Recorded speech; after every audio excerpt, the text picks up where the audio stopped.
Bonjour et bienvenue à tous. Dans le cadre de nos magazines sur la communauté de communes Cluses-Arvée-Montagne, aujourd'hui je vous propose de découvrir la commune de Maglan avec René Pouchot, le maire de Maglan. Bonjour. Bonjour. Alors, est-ce que vous pourriez nous présenter un petit peu la commune de Maglan ? Maglan est une commune de la moyenne vallée de l'Arve, comme vous le savez, située entre Cluses et Sallanches pour ce qui est de la vallée. Donc c'est une commune de 3200 habitants, un peu plus, donc, qui s'étend sur 10 km de long, c'est quand même assez important, d'une superficie de près de 4000 hectares. Ça aussi, c'est la plus grande commune du canton de Cluses. Donc on est limitrophe aussi au niveau à l'ouest avec la pointe d'Arreux qui est le Grand Bornand qui est derrière, le massif des Aravis qui est là devant vous. Et derrière moi, c'est Flaine, c'est le massif du Gifre avec la station de Flaine qui elle aussi donc, est en partie sur la commune de Maglan.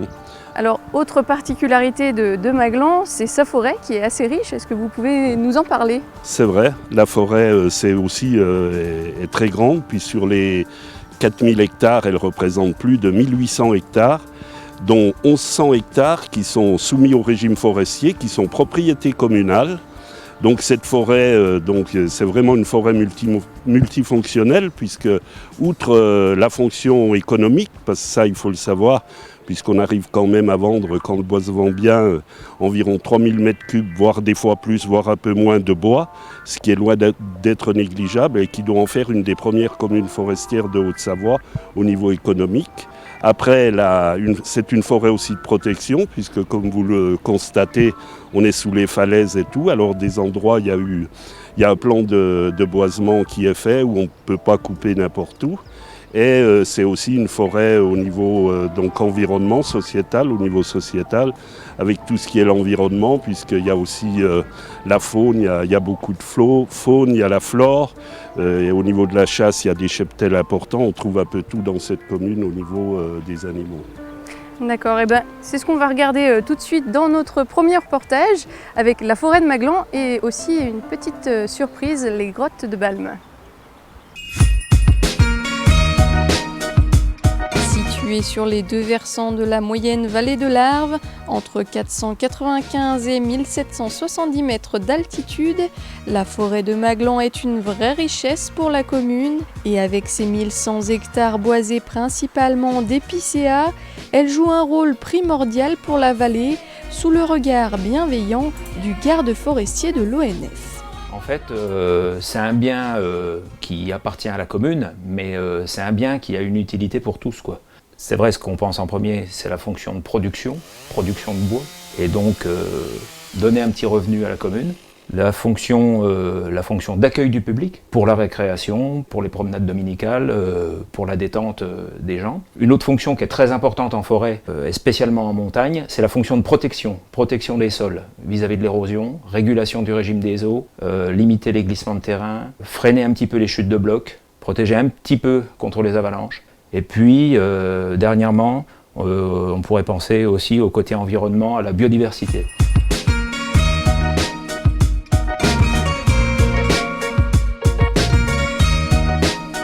Une biodiversité des plus intéressantes. On peut par exemple y découvrir des espèces végétales remarquables comme l'encolie des Alpes, le chardon bleu ou encore des animaux comme l'aigle royal ou le gypaète barbu. Le relief accentué avec des pentes abruptes est propice aux intempéries et aux éboulements lors de la fonte des neiges. Mais le manteau forestier joue un rôle protecteur pour ces paysages. Les sols étant très riches, les différentes essences de bois peuvent empêcher ces glissements de terrain et même en hiver éviter les avalanches.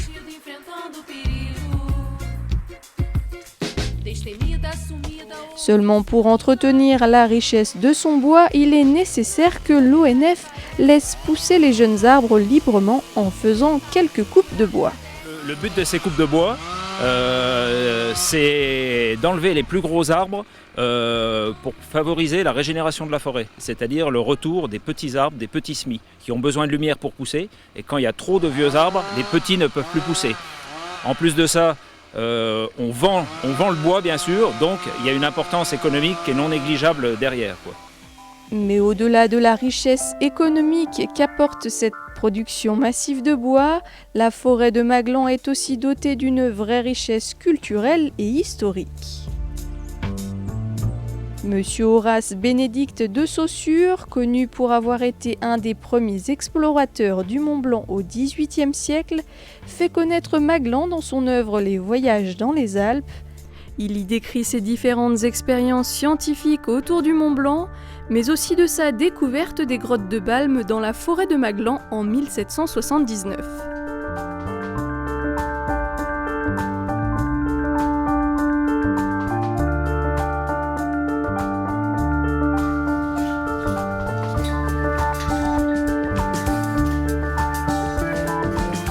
Quand on regarde ce passage, en fait, nos prédécesseurs sont arrivés devant un passage quasiment obstrué.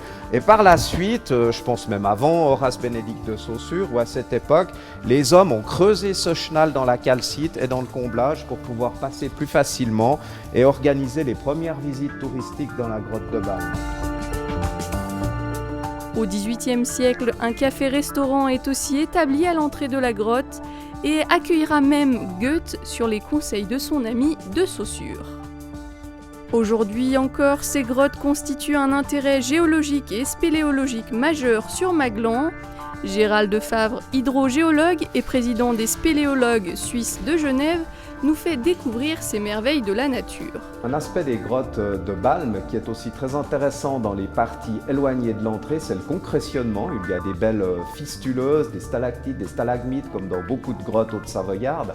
Mais ici, dans la zone d'entrée, les concrétions sont relativement peu fréquentes. En fait, parce que la grotte, la particularité de cette grotte aussi, c'est d'avoir été creusée en régime noyé.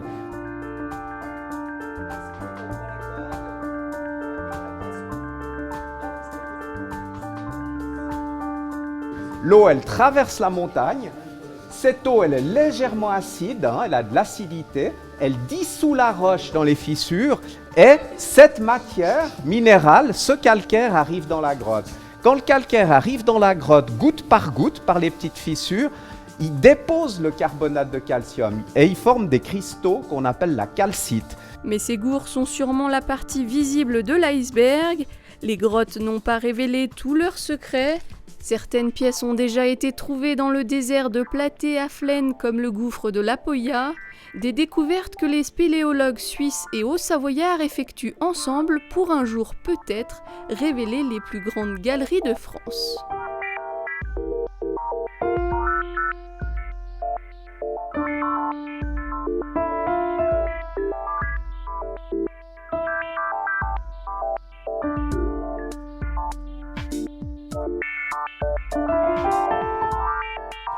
Alors nous sommes toujours à Maglan, mais cette fois nous sommes allés découvrir l'histoire architecturale de la station de Flaine.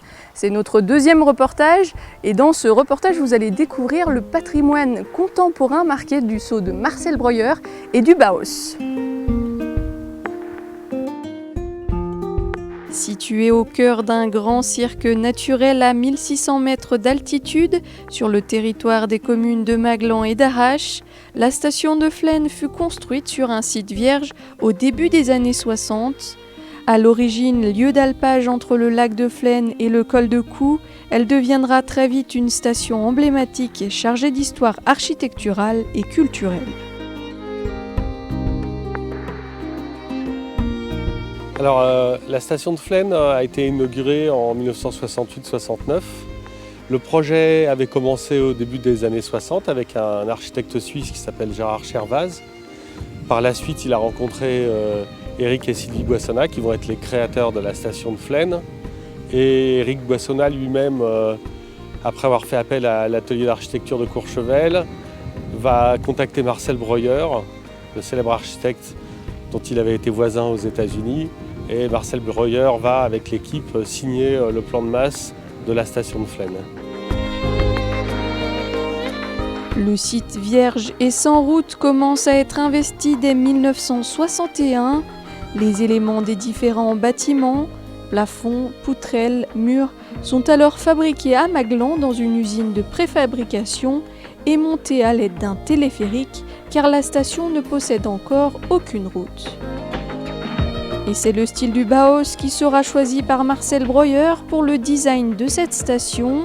Un style mêlant art formel et pratique artisanale, précurseur du design contemporain.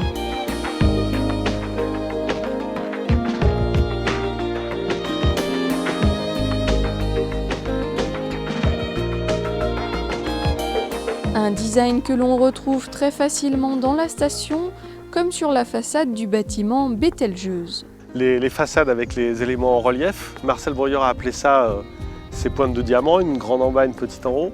On a comme ça sur toutes ces façades des jeux d'ombre et lumière qui vont changer tout au long de l'année, tout au long de la journée. Et ça, c'est une excellente trouvaille. Un bâtiment qui a été classé en 1991 à l'inventaire des monuments historiques avec l'emblème de la station, l'hôtel Le Flaine. Donc nous nous trouvons au pied du bâtiment emblématique de la station et qui d'ailleurs porte le nom de la station puisqu'il s'appelle, c'est l'hôtel Le Flaine, le premier hôtel de la station. On le reconnaît grâce à son porte-à-faux sur cette petite falaise. Les architectes disent d'ailleurs qu'en fait, avant qu'il y ait le bâtiment, la falaise n'était rien. Et en fait, c'est l'ajout de ce bâtiment sur cette falaise qui va révéler les deux. En plus, on a un peu l'impression d'un vaisseau qui va peut-être bientôt s'envoler avec son grand surplomb. Et voilà, c'est vraiment l'œuvre emblématique de Marcel Breuer à Flaine. L'autre particularité aussi à Flaine, c'était tout le mobilier intérieur, des salons des hôtels, des salles à manger, des chambres. Un aménagement imaginé par Sylvie Boissonnat, grande admiratrice de design et d'art moderne. Elle finit d'ailleurs par s'investir pleinement dans ce qui fera la richesse culturelle de Flaine. En fait, Sylvie Boissonnat va ouvrir un centre d'art à Flaine. Elle va y faire essentiellement des expos d'art moderne, d'art contemporain, d'autres choses un peu plus ouvertes. Et il va y avoir des acquisitions d'œuvres d'art qui vont être faites pendant les expositions. Il va y avoir des œuvres qui vont être installées dans les hôtels. Et à un moment, ils vont décider de sortir l'art dans l'espace public. La première œuvre qui va être posée, c'est le petit Vasarely sur le toit de la galerie marchande.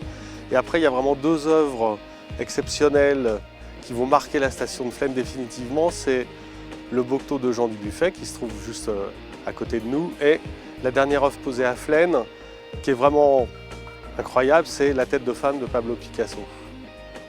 Alors on raconte un peu ici que tout ça c'est unique au monde. C'est-à-dire que voir un ensemble avec un Vasarely, un Dubuffet, un Picasso, l'architecture de Marcel Breuer, il n'y a pas d'autre endroit au monde. Et en 1990, la station s'étend avec la construction du hameau de Flaine. Le promoteur Moelven, ne souhaitant pas être comparé au célèbre maître du Bauhaus, optera pour des chalets colorés, inspirés du style scandinave. C'est sur le lieu-dit Legera que seront construits les nouveaux logements. Un emplacement symbolique qui avait accueilli jadis les ouvriers du chantier, ainsi que les premiers vacanciers lors de l'ouverture de la station en 1968.